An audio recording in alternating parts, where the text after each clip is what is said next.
C'est donc un invité politique que nous recevons ce mardi matin, l'ancien bâtonnier Cyril Dikui, qui est le vice-président du parti UDBN, Union démocratique pour un Bénin nouveau. Il est là pour nous parler de ce congrès à venir du parti. Bonjour et bienvenue, maître.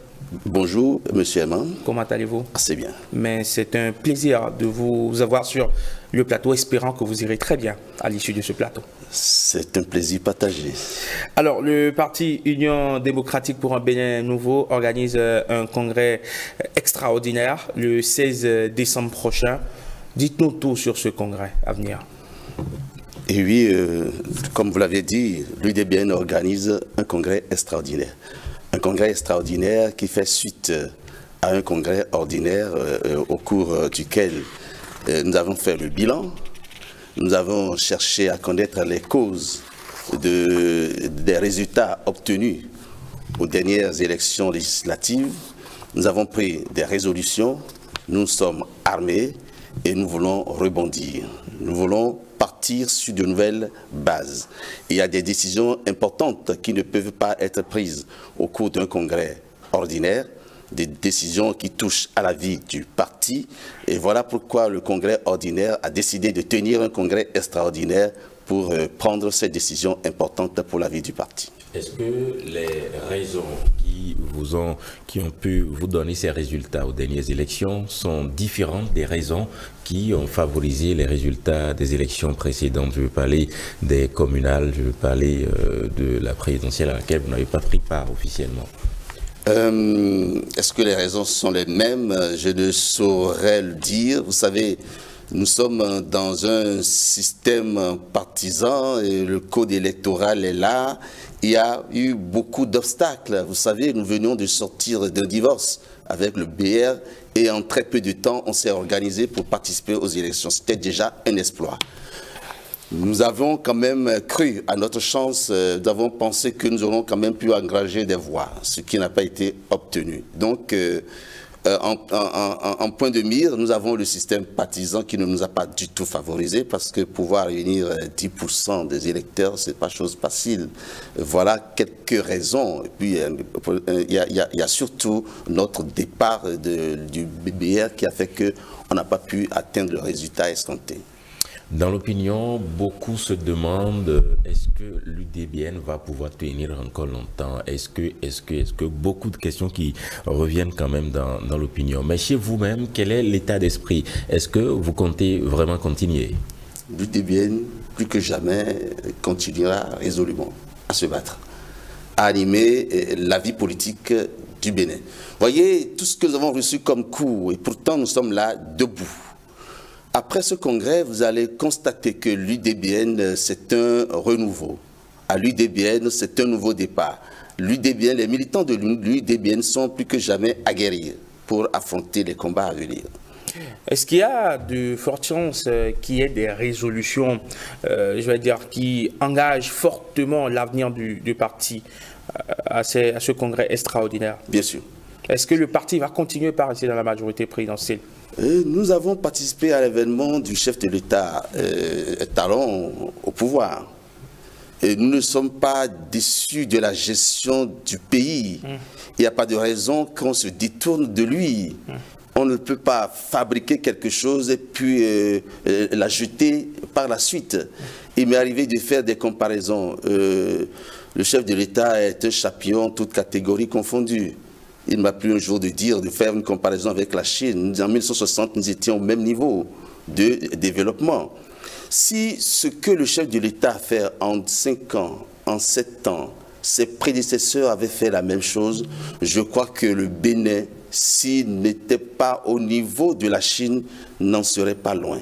Et voilà les raisons pour lesquelles, patriotes, nous continuerons de soutenir le chef de l'État. Le congrès du 16 sera-t-il un congrès focus sur 2026? Sur 2026.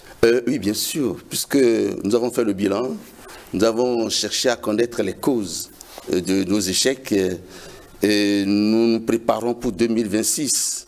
D'ailleurs, vous savez, le thème central que nous allons débattre au cours de ce congrès extraordinaire, c'est renaître pour conquérir. L'UDBN va renaître pour conquérir. Conquérir le cœur des militants, conquérir le cœur des électeurs, conquérir le cœur du peuple béninois. J'allais demander conquérir le pouvoir présidentiel. Un parti politique est créé pour conquérir et gérer le pouvoir d'État. Ce n'est pas exclure que nous allions, d'ailleurs il n'y a pas de raison que l'UDBN ne soit pas de la danse pour les échéances à venir en 2026. Quels seront les schémas possibles en 2026 avec l'UDBN? Forcément, on aura des représentants, des candidats pour les législatives, on aura forcément des candidats, je présume, pour les communales et locales, mais après la présidentielle. Après la présidentielle, vous savez que nous sommes handicapés. Nous n'avons pas de députés à l'Assemblée nationale, nous n'avons pas de députés au niveau communal, donc le parrainage nous fera défaut. C'est vrai, est-ce qu'on a besoin d'avoir des députés à l'Assemblée nationale pour bénéficier de ce parrainage? Il est difficile d'aller commander lorsque soi-même on n'est pas là. Donc voilà pourquoi nous partons handicapés. Vous savez, nous faisons partie d'une famille qui a forcément un candidat. À défaut pour nous d'avoir un candidat à nous, nous allons forcément soutenir le candidat que la majorité présidentielle nous indiquera. Structurellement, est-ce que ce congrès du 16 décembre prochain va accoucher de réformes majeures? Oui, beaucoup de réformes. Est-ce que la tête du parti va changer? C'est au congrès extraordinaire qu'on va le décider. Est-ce que la tête du parti va changer? Mon point de vue, c'est non. Parce que l'UDBN est d'abord le seul parti dirigé par une femme sur l'échiquier national. Ça serait dommage si cette femme s'efface au profit des hommes qui développent leur hégémonie sur la scène politique au Bénin. Mais on a vu par le passé l'UDBN géré par une autre femme avec, enfin, comme délégation de pouvoir, Madame de Chacus, Madame Sylvie de Chacus, mais ça a vraiment fait long feu. Oui, ça fait long feu. C'est une expérience malheureuse parce que l'objectif de cette dame, ce n'est pas de conduire l'UDBN à bon port. Elle avait peut-être un cahier de charges qu'elle déroulait. Ayant vite compris cela, je crois que son séjour, vous avez dit, a fait long feu, n'a pas duré un mois. Voilà, nous avons donc repris les rênes du parti pour que le parti vive, continue de vivre. Est-ce que ce n'est pas donner raison à ceux qui pensent que Mme Prudencio est un peu trop jalouse de son parti et ne veut céder aucune parcelle de pouvoir? Je ne peux pas le dire. Je suis président délégué, comme on se plaît à le dire, vice-président du Haut Conseil du parti. Ce n'est pas une co-gestion, une co-présidence, mais elle s'efface parfois. Elle n'est pas là, elle est en voyage et le parti vit. Elle délègue énormément de son pouvoir.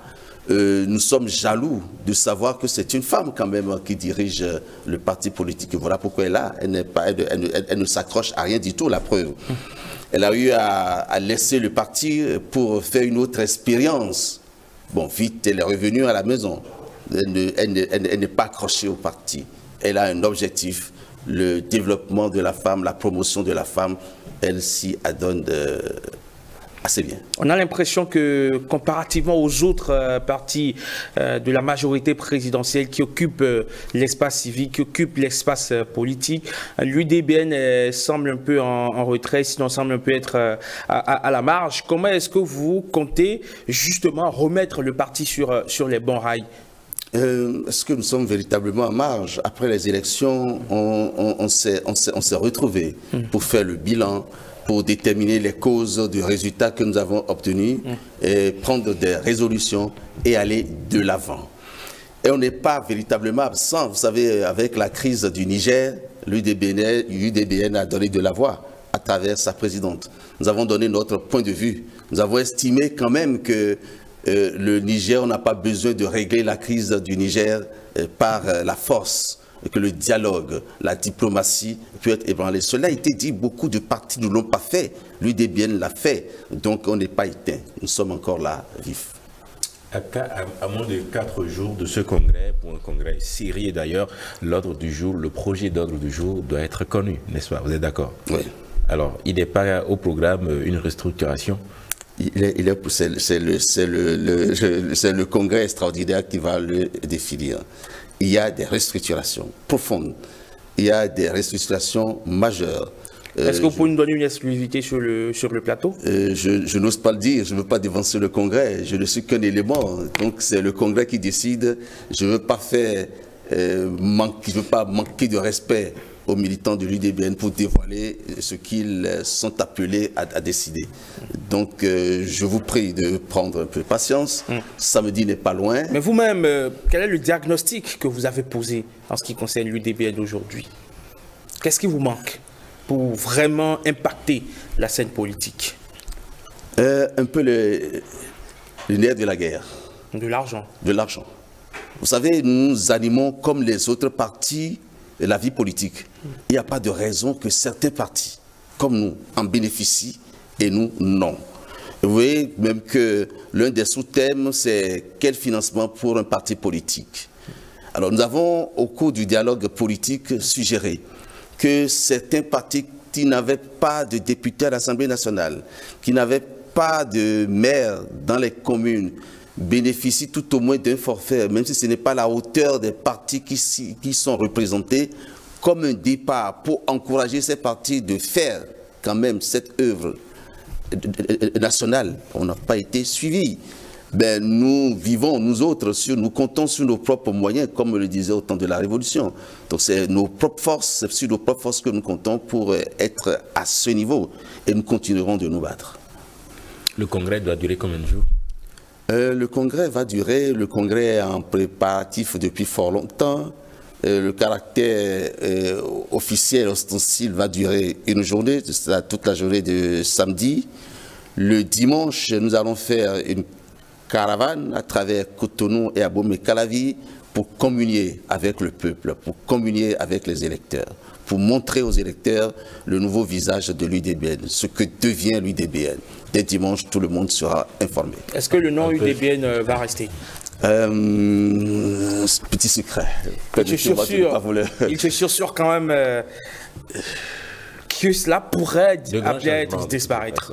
C'est possible, mais je ne saurais vous le confirmer sur ce plateau. D'accord. Voilà. On ne va pas vous titiller longtemps. Marcel Arossi. Caravane à Cotonou, congrès à Cotonou, Calavi, un peu pour confirmer que l'UDBN n'est que de Calavi. Non. Cotonou, Calavi sont deux villes représentatives quand même du Bénin, de toutes les villes du Bénin. On ne peut pas en un jour, en 2 jours, faire tout le tour du Bénin. Et progressivement, la bonne nouvelle sera portée à tous les niveaux. Parce que n'oubliez pas que l'UDBN est un parti national. Donc, on n'a pas fait que faire le choix de Cotonou et d'Abomey-Calavi pour montrer que c'est cette localité-là. Aujourd'hui, vous savez, les choses ont évolué. Avec la réforme du système partisan, on ne crée pas un parti dans une ville si vous n'avez pas la possibilité de quadriller tout le territoire national, vous ne pouvez pas suivre. D'ailleurs, vous ne pouvez pas exister. C'est les conditions donc d'existence d'un parti politique. Ce n'est donc pas que Cotonou ou Abomey-Calavi. Il me plaît bien, avant de vous laisser partir, de vous prendre un seul mot sur ce qui vous aura marqué par rapport à l'actualité politique ces derniers temps. Par rapport à l'actualité politique, c'est toujours, nous sommes dans une sous-région, la situation au Niger. La situation au Niger, elle est préoccupante. La situation au Niger a des répercussions sur l'économie béninoise. On ne peut pas s'auto-flageller. J'estime quand même que nous sommes une nation en construction. Et pour moi, la nation, le Bénin, passe avant la communauté, donc avant la CEDEAO. Nous devons donc chercher à savoir quel est l'intérêt de notre pays. Et cet intérêt passera forcément avant celui de la communauté. Un autre mot à dire? Je voudrais simplement inviter la presse à soutenir l'UDBN avant, pendant et après ce congrès. C'est un petit changement sur l'échiquier politique national. Nous allons impacter le monde. Voilà ce que je peux vous dire. Merci beaucoup. Merci. C'est moi. Merci donc à vous, Cyril Likui, vice-président du parti UDBN. On rappelle que le congrès, c'est pour le samedi 16 décembre prochain. On va scruter cela de très près et on verra, certainement, on vous retrouvera par ici ou peut-être un autre cadre ou un autre responsable du parti. On verra bien pour débriefer ce congrès extraordinaire et les résolutions qui en seront issues. Merci beaucoup. Vous passez une excellente journée du mardi.